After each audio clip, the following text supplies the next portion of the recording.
সম্মানিত ভিউয়ার্স, আসসালামু আলাইকুম। নিশাত এগ্রোর আরেকটি ভিডিওতে আপনাদের সকলকে স্বাগতম। আজকে আমরা স্বল্প পরিসরে 200 ব্রয়লার মুরগির ব্রুডিং থেকে নিয়ে 30 দিন পর্যন্ত যে মেডিসিনগুলি দিতে হয় তা নিয়ে আলোচনা করব। আমরা ডায়মন্ড কোম্পানির 200 মুরগির বাচ্চা কালেকশন করেছি। বাচ্চাগুলি প্রথম অবস্থায় গড় ওজন ছিল 40 গ্রাম। এটা স্বাভাবিক ওজন, এবং 40 গ্রাম থেকে যদি ওজন পাওয়া যায় তাহলে আপনি মনে করবেন বাচ্চাগুলি সুস্থ সবল আছে। আমরা বাচ্চাগুলি কালেকশন করার পরেই ব্রুডিংয়ে দিয়ে দিব, এবং তাই দিচ্ছি। তার আগেই আমরা ব্রুডারটা রেডি করে ফেলেছিলাম। আর ব্রুডিংয়ে দেওয়ার প্রথমেই আমরা লাইসোভিট নামে একটি ওষুধ দিব। এটা আপনার মুরগিগুলিকে ওদের ধকল থেকে, সারাদিনের জার্নির ধকল থেকে কিছুটা রিলিজ দিয়ে দিবে। ব্রুডারে মুরগি দেওয়ার আগে এর তাপমাত্রাটা আমরা পরীক্ষা করে নিব, এবং ব্রুডারটা আমরা রেডি করেছিলাম তারও ঠিক মানে বাচ্চা দেওয়ার 4 থেকে 5 ঘন্টা পূর্বে। ব্রুডার তৈরি করার জন্য আমাদের প্রয়োজন পড়েছে চিকগার্ড। চারদিক দিয়ে নিচে তুষ দিয়ে তার উপরে পেপার বিছিয়ে দিব, এবং উপরে 100 পাওয়ারের লাইট, শীতের সময় একটু বেশি, গরমের সময় একটু কম দিয়ে তাপমাত্রা মেনটেন করব। একদিনের বাচ্চা কালেকশন করার পরে আমরা ব্রুডারে যখন দিব তখন এতে পানির সাথে লাইসোভিট দিব। আর যদি কখনো লাইসোভিট অ্যাভেলেবেল না হয় সেই ক্ষেত্রে আপনি চিনির পানিও খাওয়াতে পারেন, তাতেও লাইসোভিটের কাজ করবে। আর এভাবে আমরা রেখে দিব আগামী 3 দিন। আর 3 দিন পরে আমরা 3 দিন অথবা 4 দিন পরে তাপমাত্রার উপর ডিপেন্ড করে ব্রুডার সরিয়ে নিব। আর ব্রুডিংয়ের সময় আমরা কি ওষুধ খাওয়াবো এটা নিয়ে কিছুক্ষণের মধ্যেই আপনাদের সাথে আলোচনা করব ইনশাল্লাহ। আজকে মুরগি উঠানোর তৃতীয় দিনই আমরা মুরগিগুলির জায়গা একটু বড় করে দিয়েছি। আপনারা দেখতে পাচ্ছেন, প্রথমে ব্রুডিং সময় অল্প একটু জায়গাতে ছিল, গোল একটু সার্কেল ছিল, এখন একটু বড় জায়গা করে দিয়েছি। মুরগিগুলি খুব স্বাচ্ছন্দ্যে ঘোরাফেরা করছে, এবং বাচ্চাগুলি আল্লাহর রহমতে সবকটাই সুন্দর আছে এবং সুস্থ সবল আছে। তৃতীয় দিনে আজকে আমরা, যেহেতু গরমের দিন, একটু বড় জায়গা করে দিয়েছি, এবং মুরগিগুলি স্বাচ্ছন্দ্যে নাড়াচাড়া করতে পারছে, এবং দেখতে পাচ্ছেন তারা খুব সুন্দর করে খাওয়া দাওয়া করছে। আজকের দিন আমরা সাদা পানি দিয়ে মুরগিগুলিকে রাখবো।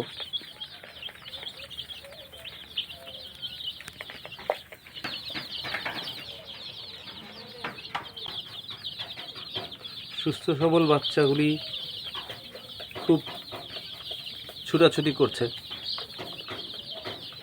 আমরা 5ম দিনে রানীক্ষেতের ভ্যাকসিন করব। তার আগ পর্যন্ত মুরগি এই অবস্থায় থাকবে।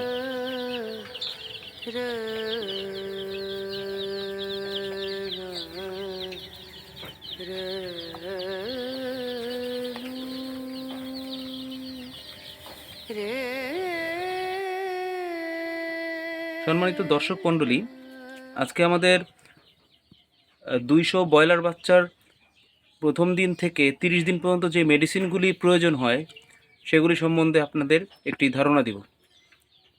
আমরা মোটামুটি 30 দিনের মেডিসিন কিনে এনেছি। সেই মেডিসিনগুলি কি একটু করে দেখাচ্ছি আপনাদের নামা।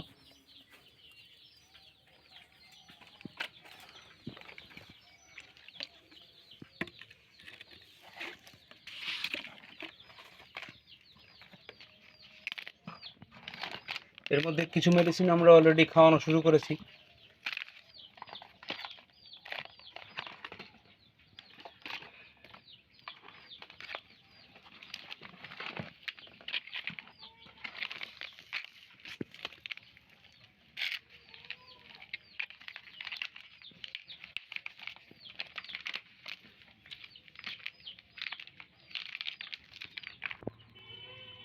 প্রথম দিনের বাচ্চা কিনে আনার পরে, অর্থাৎ 0 সাইজের বাচ্চাকে ব্রুডিংয়ে দেওয়ার প্রথমেই আমরা লাইসোভিট নামে এই ওষুধটি প্রয়োগ করেছি পানির সাথে, এবং এটি হলো তার যে জার্নির ধকলটা সেটা কাটিয়ে দেবে। খুব ভালো মানের একটি ওষুধ, আপনারা খাওয়াতে পারেন।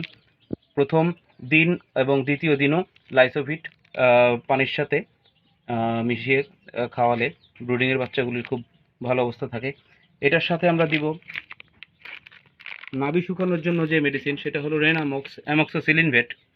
এটা রেনামক্স, আমরা রেনামক্স নিয়েছি। এছাড়াও অন্য কোম্পানির রেনামক্স মানে অ্যামক্সিসিলিন দিলেও নাভি শুকানোর জন্য কাজ করবে। এটা পরপর 3 দিন সকালে বিকালে খাওয়াতে হবে। সঙ্গে দিয়েছি আমরা রেনা সি, অর্থাৎ ভিটামিন সি। এটাও প্রথম অবস্থায় ব্রুডিংয়ের 3 দিনে আমরা চালাচ্ছি। এই 3টে মেডিসিন, রেনা সি, রেনামক্স এবং লাইসোভিট, এই 3টি মেডিসিন প্রথমে 3 দিন চালাতে পারেন এবং সঙ্গে চলবে মেগাভিট।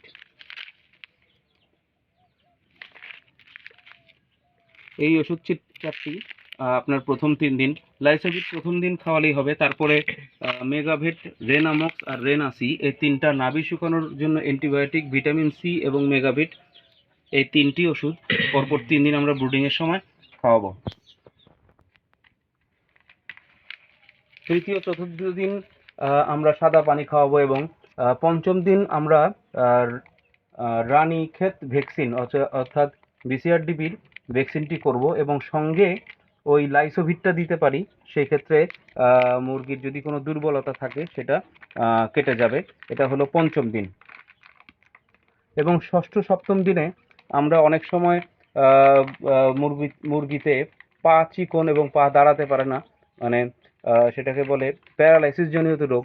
সেই রোগ থেকে উদ্ধার করার জন্য vitamin B2, B1, B2, B3 থায়াবিট নামেও পাওয়া যেতে পারে, অথবা প্রীতি, আমি প্রীতি নামে ওষুধটি পেয়েছি, সেটা খাওয়াবো আমরা পঞ্চম ষষ্ঠ দিনে।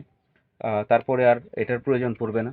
সেক্ষেত্রে পঞ্চম সপ্তম দিনের পরে ভিটামিন A, D3,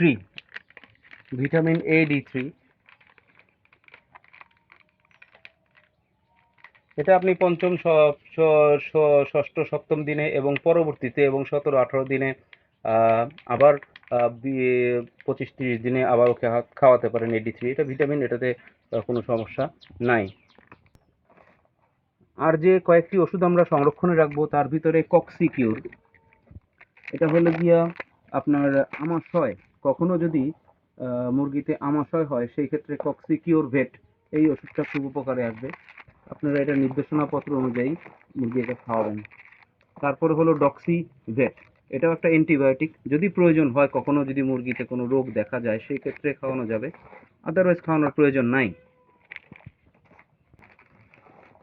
অতিরিক্ত মাত্রায় ঠান্ডা যদি মুরগির লাগে, অথবা কখনো কখনো কোনো কোনো খামারের দেখেছি এনরোসিন, এই ওষুধটি ঠান্ডার একটি কোর্স হিসাবে 2-3 দিন খাওয়ানো যেতে পারে। আর যদি ঠান্ডা না লাগে সেই ক্ষেত্রে আসলে এটার প্রয়োজন নাই। আর লিভার টনিক, জিঙ্ক, জিসভেট এবং একটা লিভার টনিক, এটা জিঙ্ক এবং আরেকটা আছে লিভার টনিক, এই 2টি ওষুধ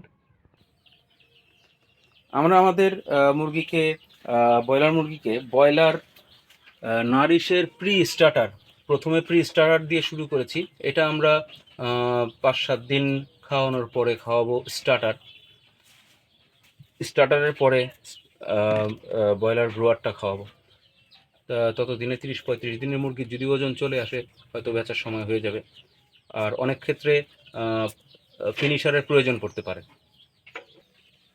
লিভার টনিক, এটা হলো গিয়া লিভার টনিক একটা হেপাটোভেট, লিভার টনিক, এবং আরেকটি হলো জিসভেট বা জিঙ্ক। এই 2টি ওষুধ আপনারা, আমার আসলে গরুর খামার বিধায় আমি সবসময় এই ওষুধগুলি রাখি। এই ওষুধগুলি দিলে মুরগির লিভার আর জিঙ্কের চাহিদাটা, লিভার টনিকটা চাহিদা এবং জিঙ্কের চাহিদাটা পুরো হবে। আর আরেকটি ইম্পর্টেন্ট ওষুধ যেটার কথা বলছিলাম সেটা হলো হেমিকোপিএইচ। এই ওষুধটা আসলে সব খামারেরই চেনা উচিত। এই ওষুধটা যখন মুরগিতে কখনো দেখা যাবে যে খাদ্য হজম হচ্ছে না এবং আহ, ঠিক মতো বৃদ্ধি পাচ্ছে না, সেই ক্ষেত্রে খাদ্য হজমের জন্য এই হেমিকোপিএইচ এই ওষুধটি খুব উপকারী। স্কোয়ারের এই ওষুধটি আপনারা রাখতে পারেন এবং হেমিকোপিএইচটা যখনই খাদ্যাভ্যাস চেঞ্জ হয়, অর্থাৎ আপনি যখন স্টার্টার থেকে গ্রোয়ারে যাবেন তখন খাদ্য হজমে তাদের সমস্যা হতে পারে, সেক্ষেত্রে তখন এই হেমিকোপিএইচটি ব্যবহার করলে খুব উপকার পাওয়া যায়।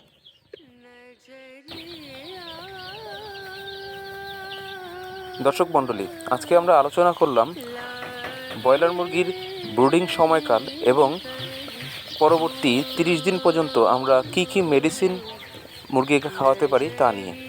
আপনাদের যদি ভিডিওটি ভালো লাগে অবশ্যই সাবস্ক্রাইব করবেন এবং লাইক দিবেন, আর আমাদের সঙ্গে থাকার জন্য আপনাদের অসংখ্য ধন্যবাদ। আসসালামু আলাইকুম।